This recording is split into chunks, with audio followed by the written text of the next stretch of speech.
En agissant de façon clandestine et à l'échelle mondiale, la Fondation est au-dessus des lois, investie par l'ensemble des pays de la tâche de confiner les objets, entités et phénomènes anormaux. Ces anomalies sont une menace significative pour la sécurité du monde, tant sur le plan physique que psychologique. La Fondation assure le maintien de la normalité pour que la population du monde puisse vivre chaque jour à l'abri de la peur, de la méfiance et du doute, et pour préserver l'indépendance de l'humanité vis-à-vis de toute force extraterrestre, extradimensionnelle ou extranormale. Notre mission est triple, sécuriser. La Fondation sécurise les anomalies dans le but de les empêcher de tomber entre les mains d'organisations civiles ou adverses, à travers une observation approfondie et une surveillance intensive, et en interceptant de telles anomalies dès que l'opportunité s'en présente. Contenir. La Fondation confine les anomalies dans le but d'empêcher leur influence ou leurs effets de s'étendre, en relocalisant, dissimulant ou démantelant celles-ci, ou en empêchant toute prise de connaissance de leur existence par le public. Protéger. La Fondation protège l'humanité des effets de ces anomalies, autant que des anomalies elles-mêmes, jusqu'à ce qu'elles soient pleinement comprises, ou que de nouvelles théories scientifiques puissent expliquer leurs propriétés et leur comportement. La Fondation peut également neutraliser ou détruire les anomalies en dernier recours, si elles sont jugées trop dangereuses pour être confinées. SCP-169.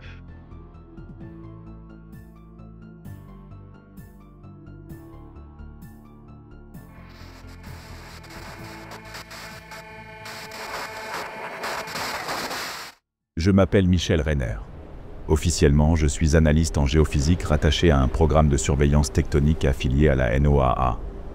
En réalité, je suis un agent de terrain de la Fondation SCP, désigné sous le matricule D1910, assigné à l'observation des anomalies géologiques de classe latente.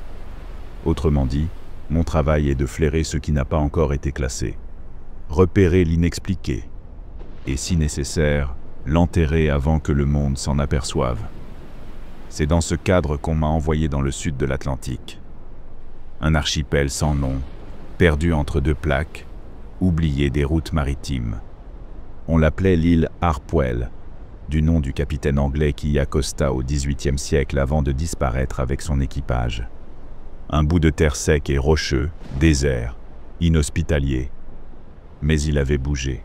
L'anomalie est arrivée de façon presque banale. Des relevés satellites commerciaux ont noté un décalage. 3,4 km vers le sud-est, en moins de 14 mois. Ce n'est pas possible. Pas pour une masse rocheuse de cette taille. Ce n'est pas de la dérive tectonique. Ce n'est pas une illusion d'optique. Quelque chose l'avait déplacé. Le satellite appartenait à une entreprise canadienne. Trop petit pour éveiller des soupçons, mais suffisant pour que je sois dépêché sur place, seul, avec un visa de recherche géodynamique. Mission d'évaluation, aucun contact, pas d'intervention, juste observer. J'ai embarqué depuis Valparaiso sur un vieux chalutier privé, cap au large, sud-est, 5 jours en mer. Le capitaine n'a rien dit quand je lui ai montré la zone, mais j'ai vu son regard se durcir. Il connaissait ce coin. Ou plutôt, il savait qu'il fallait l'éviter. Il m'a laissé là-bas. Juste moi, mon matériel, un container laboratoire temporaire et une radio cryptée connectée à un satellite de la Fondation. L'île Harpwell est une horreur minérale. Rien ne pousse. Pas même une mousse. Le sol est noir, légèrement brillant, comme vitrifié par une chaleur ancienne. Le vent est constant, sans odeur. Mais le silence, ce silence vivant, est plus lourd que n'importe quelle mer agitée. Je me suis installé sur la crête sud. 3 capteurs sismiques, 2 balises GPS, un drone bathymétrique. Standard. Rien que je n'avais pas fait 100 fois. Mais ici, rien ne réagissait comme prévu. Le sol vibrait. Faiblement. Pas une vibration tectonique. Un souffle. Régulier. Toutes les 3 heures. Un mouvement d'air venu du sol. Comme si quelque chose expirait sous mes pieds. J'ai cru à une illusion sensorielle. La fatigue, peut-être. J'ai dormi par tranches, par prudence. Et la nuit, j'ai commencé à faire ces rêves. Je ne les raconterai pas maintenant. Pas encore. Mais il y avait des os, des crêtes, une immensité, enroulée sur elle-même, respirant lentement dans les ténèbres. Le 4e jour, j'ai lancé le drone Borealis 2.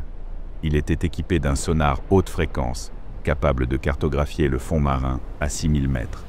L'objectif était simple, comprendre ce qui soutenait cette île mouvante. Les premières minutes furent normales. Mais à 4600 mètres de profondeur, l'écran a basculé. Le relief sous l'île n'était pas un relief. C'était une courbe immense, lisse, parsemée de formations régulières, trop régulières. Je me suis figé. J'ai recalibré le sonar. Et la vérité est apparue. Une structure organique, chaleur interne, répétition rythmique, comme une série de vertèbres. J'ai envoyé une sonde vibratoire. Elle a touché la surface, puis a rebondi. Une membrane, sous l'eau, sous l'île, sous moi. C'est à ce moment-là que j'ai compris. Je n'étais pas sur une île. Je marchais sur un être vivant, un corps gigantesque, un léviathan, pas un concept, pas un mythe, un organisme réel, de plusieurs milliers de kilomètres, replié sur lui-même, à moitié endormi dans l'obscurité abyssale. La panique m'a gagné. Je suis retourné à mon container. J'ai enclenché le protocole SC-Theta, prioritaire, code noir, découverte d'entités biologiques préanomaliques d'envergure continentale. Ma transmission est partie, cryptée, prioritaire. 45 minutes plus tard, une réponse. Message reçu. Stand-by. Ne quittez pas la zone. Vous êtes désormais point de contact SCP potentiel. Code temporaire. ESCP 1069 points. Le numéro venait de naître. Le ciel était bas ce jour-là, pas couvert, bas, comme si l'air lui-même avait décidé de s'écraser contre l'océan. Je ne l'avais jamais ressenti comme ça. J'ai travaillé en Alaska, au Groenland, sur des plateformes au milieu de nulle part. Mais jamais je n'ai eu cette sensation que le ciel pesait sur les épaules. Quand les appareils de transport de Gamma 6 sont arrivés, j'ai su qu'ils ne venaient pas juste me relayer. Ils ont atterri sans un mot sur la zone la plus stable de l'archipel Harpwell. 4 hommes, 3 femmes, tous en combinaison renforcée. Les visages neutres, le langage minimal. Leur badge portait le logo triangulaire de la Fondation, brodé en noir sur fond gris. Pas un mot inutile, pas un mot de trop. Ils n'étaient pas là pour comprendre. Ils étaient là pour contenir, ou constater l'impossibilité de contenir. Le chef de l'unité, un homme aux yeux presque transparents, s'appelait O'Gara. Il me regarda longtemps avant de parler. Vous êtes l'agent en poste. Vous avez déclenché le protocole SC-Theta. Ça fait de vous le contact prioritaire. À partir de maintenant, tout ce que vous voyez, tout ce que vous ressentez, tout ce que vous notez, sera utilisé pour établir le rapport officiel. Je me suis contenté d'acquiescer. Ils installèrent leur base mobile en quelques heures, avec une précision clinique. Balises gravimétriques, antennes thermiques, carottage à ultrasons, module de surveillance orbitale. Ils connectèrent mon drone Borealis 2 à leur système. Et en 48 heures, l'analyse commença. Ce qu'ils découvrirent, ce que nous découvrîmes, allait redéfinir les limites de la cartographie sous-marine. La chose, car je ne peux plus l'appeler autrement, n'était pas allongée. Elle était repliée, enroulée sur elle-même. Et sa forme n'avait rien d'un animal terrestre. Pas de squelette évident, pas d'appendice visible. Mais elle était segmentée, chaque zone parcourue de légers mouvements internes, semblables à un lent péristaltisme. Les relevés thermiques montraient une température stable autour de 19,5 degrés Celsius, à 4800 mètres de profondeur, bien trop élevée pour cette tranche océanique. Et surtout, elle déplaçait l'eau autour d'elle, mais sans nager, sans se mouvoir comme un poisson. C'était comme si le fond océanique lui-même glissait, lentement, par pulsation, 1 demi-mètre par jour. Chaque fois que nous enregistrions une expiration, la structure entière se contractait, un léger changement de pression, une vibration que nos sismographes confondaient d'abord avec un séisme naturel de faible intensité. Mais ces secousses suivaient un cycle parfait, un tous les 3 mois. Pas une faille, pas un événement volcanique. Un souffle, un cycle biologique, d'une entité dont nous foulions le dos. La nuit, personne ne parlait. Les techniciens dormaient mal. Certains refusaient de quitter leur tente. Moi, je notais. Encore et encore. Je restais assis dans mon container, les yeux fixés sur les oscillations des capteurs. Et une idée s'infiltra doucement, sans frapper, sans prévenir. Et si ce que nous croyons être les plaques tectoniques n'était qu'une couche? Et si ce truc-là, sous nous, était plus vieux que les plaques elles-mêmes? Un soir, O'Gara est venu s'asseoir à côté de moi. Il tenait une tablette qu'il me tendit sans un mot. Dessus, une projection 3D, une courbe, un torse, un segment en spirale, puis un second, un troisième, un quatrième, et enfin, une estimation de longueur. Environ 8200 km, minimum 2000, maximum 8500, selon repli interne estimé. Je me suis reculé. Il a simplement dit « Ça ne peut pas être contenu. On va classer ça en quêteur, et c'est toi qui vas l'écrire. » Je n'ai rien répondu. J'ai juste tourné les yeux vers l'océan. Un océan qui, maintenant, me regardait aussi. Les premières nuits, les battements étaient subtils. Une oscillation lente dans les capteurs. Un souffle à peine perceptible dans les infrabasses. Quelque chose que nous pouvions presque ignorer. Presque. Mais la 5e nuit, tout a changé. Il était 3h42. Je le sais parce que j'étais éveillé. Je ne dormais plus depuis 3 jours. Je passais mes nuits à revoir les relevés, à reconfigurer le sonar, à recalculer les projections de masse. Et je venais tout juste de lancer une capture thermique étendue lorsque l'alerte s'est déclenchée. Une onde, pas un séisme, pas une vague, une impulsion fluide qui a traversé l'eau et les structures en silence, sans bruit, mais avec poids. Elle a fait grincer la coque du container. Les mâts d'antenne se sont pliés comme sous une rafale invisible. Et puis ce son, si bas que les micros classiques ne l'ont même pas enregistré. Mais moi je l'ai entendu. Ou plutôt ressenti. Un bourdonnement. Non, un gémissement. Ancien, étouffé par la pression du monde. Nous avons tous été réveillés. Les hommes de Gamma 6 ont émergé, le regard hagard, en sueur. L'un d'eux a vomi sans un mot. Un autre, le plus jeune, restait figé devant l'horizon, les yeux écarquillés. O'Gara est sorti en dernier. Il n'a pas regardé l'eau, il a regardé le sol. Et j'ai compris pourquoi. Parce que sous nos pieds, la terre bougeait. Pas comme lors d'un tremblement de terre. Ce n'était pas secoué, c'était gonflé. Comme un thorax, comme des poumons qui se remplissent, lentement. Puis, une décompression. La pression est retombée d'un coup. Une expiration. Un souffle, libéré à travers des dizaines de kilomètres de membranes vivantes. Et juste après, le silence. Mais un silence écrasant, lourd de signification. Ce n'était pas le calme de la nature. C'était le repos après l'effort. Dans les minutes qui ont suivi, nos instruments ont frôlé le rouge. La pression s'est modifiée. La température ambiante sous-marine a augmenté de 1,6 degrés Celsius sur 300 km de rayon. Des courants secondaires se sont formés à la périphérie de la masse. Et les oiseaux, ceux qui nichaient sur les rebords rocheux de Harpwell, se sont envolés tous ensemble, en spirale, comme poussés par un instinct ancien. Ils ne sont jamais revenus. O'Gara a convoqué tout le personnel dans la tente de commandement. Il a branché un écran relié au satellite géostationnaire de la NASA et il a montré les images thermiques en orbite basse. Un segment complet, visible à l'échelle planétaire, avait changé de position. Pas la croûte, pas une faille, un corps, un membre gigantesque, long de centaines de kilomètres, venait de se détendre légèrement. Et au centre de cette carte, l'archipel Harpwell, notre base. Notre poste d'observation, planté dans la chair de ce qui n'avait pas encore de nom. Je suis resté seul longtemps après la réunion, dans le silence, à observer la carte, les mouvements, les battements, et une idée glaciale s'est insinuée lentement.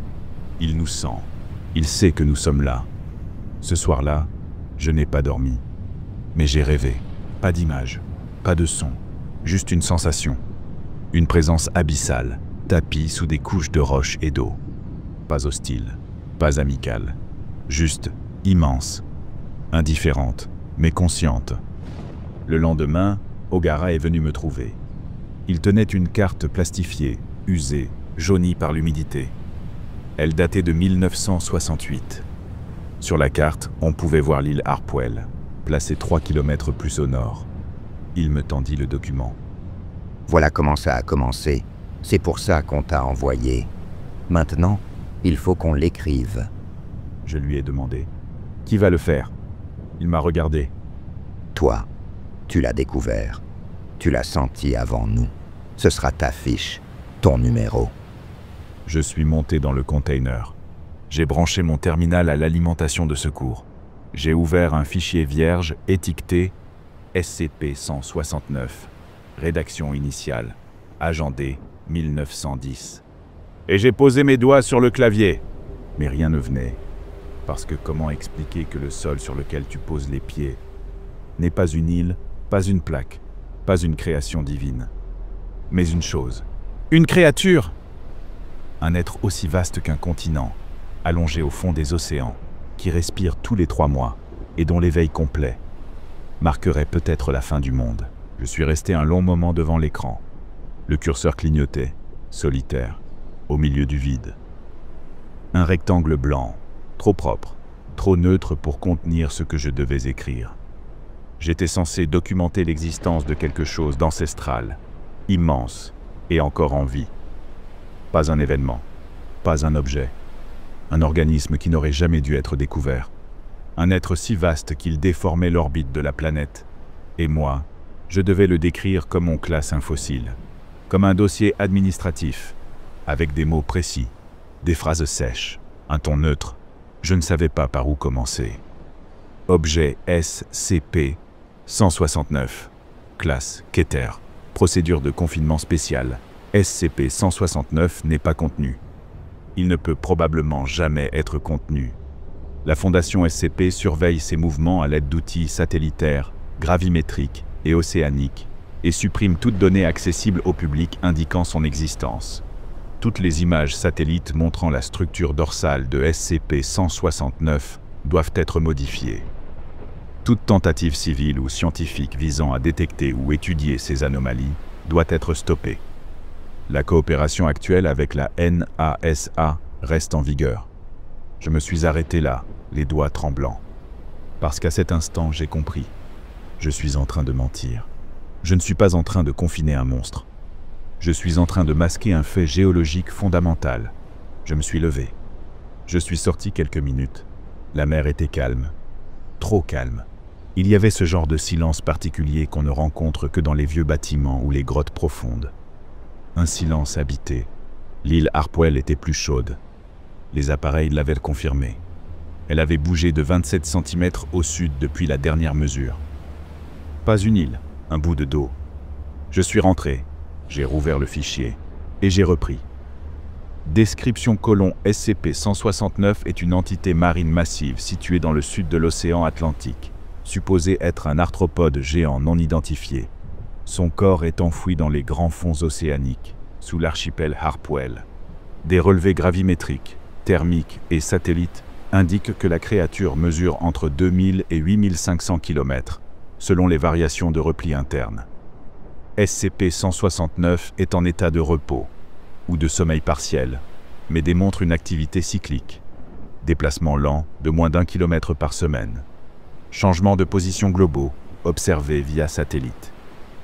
Expiration à intervalles réguliers, environ tous les 3 mois. Ces expirations modifient localement la croûte terrestre, faussant les relevés tectoniques classiques. L'archipel Harpwell, situé au-dessus d'une excroissance dorsale de SCP-169, a été déclaré zone interdite sous prétexte de protection environnementale. Aucune tentative de communication n'a été entreprise, aucun autre spécimen connu. L'origine de SCP-169 est supposée précambrienne.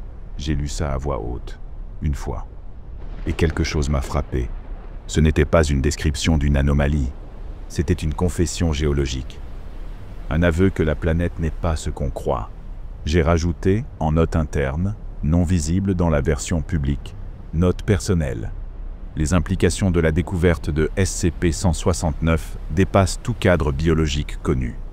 Sa simple existence remet en cause les bases de la tectonique des plaques, de l'évolution animale et du temps géologique. Le fait qu'il n'ait pas encore émergé ou interagi activement ne doit pas être confondu avec de l'inactivité. Cette entité est en sommeil, mais elle est vivante et elle nous sent. Et cela pourrait suffire à tout faire basculer. J'ai sauvegardé le document, j'ai scellé le fichier et je l'ai envoyé sur le canal interne sécurisé, prioritaire Keter. 10 minutes plus tard, une réponse est arrivée. Dossier ESP-169 validé. Vous n'êtes plus analyste. Vous êtes désormais référent d'observation. Ne quittez pas la zone. Ne perturbez rien. Observez. Écoutez. Transmettez. Il respire. Et depuis ce jour, je suis toujours là, sur Harpwell, sur lui, à enregistrer ses battements, ses mouvements, ses soupirs. J'écris encore. Mais maintenant, ce n'est plus pour la Fondation. C'est pour plus tard. Pour quand il se tournera complètement. Pour quand il se réveillera. Cela fait 183 jours que je n'ai pas quitté Harpwell. Que je n'ai pas vu un autre continent. Que je n'ai pas mis les pieds sur ce qu'on appelle encore la terre ferme. Mais je ne peux plus utiliser ce mot, terre ferme. Parce que je sais maintenant ce qu'il y a sous mes pieds. Et que ce n'est pas du sol. Ce n'est pas de la roche. Ce n'est pas de la tectonique. C'est une peau, une écorce organique, chaude, sensible, vieille d'au moins 2 milliards d'années. Un dos, peut-être un flanc, peut-être un ventre. Difficile à dire quand la bête est plus grande que n'importe quel continent. Tous les 3 mois, je sens sa respiration. Elle me réveille même quand je dors, pas par le bruit, mais par la pression qu'elle dégage. Comme un changement de gravité, un battement si vaste qu'il modifie les courants, la température, les marées. Et à chaque expiration, les appareils s'affolent, mais jamais autant que moi. Parce que moi, je le sens. C'est difficile à expliquer à quelqu'un qui n'est pas ici. Mais au fil du temps, la sensation est devenue constante. Un frisson de fond, une présence, comme une montagne qui te regarde. Mais ici, c'est l'océan tout entier qui respire avec lui. J'ai fini par arrêter de dormir. Je reste dans mon container, à observer l'eau, les vagues, les brumes. Parfois je crois voir quelque chose se déplacer sous la surface. Un sillon gigantesque, une masse en arc de cercle. Mais chaque fois que je veux en avoir le cœur net, ça disparaît. Ou ça s'enfonce. Ou peut-être que ça n'a jamais bougé. Et que c'est moi qui suis en train de dériver. Je repense parfois à ce qu'Ogara a dit, avant d'être relevé par une autre équipe. Il dort. C'est tout ce qu'on a à espérer. Et s'il ne dormait pas? Et s'il faisait semblant? Pas pour nous rassurer, mais pour nous observer. Un jour, j'ai osé lui poser une question à voix haute. Pas au micro, pas dans un rapport. Juste dans le vent, seul. Tu sais qu'on est là? Tu nous sens marcher sur ton dos? Tu sais ce qu'on est? Et le lendemain, l'une des antennes de mesure gravimétrique, ancrée profondément dans le sol, a été arrachée. Sans vent, sans vague, comme si quelque chose s'était crispé. Je n'ai pas de preuves, je n'ai pas de formule. Mais je crois que lui aussi rêve.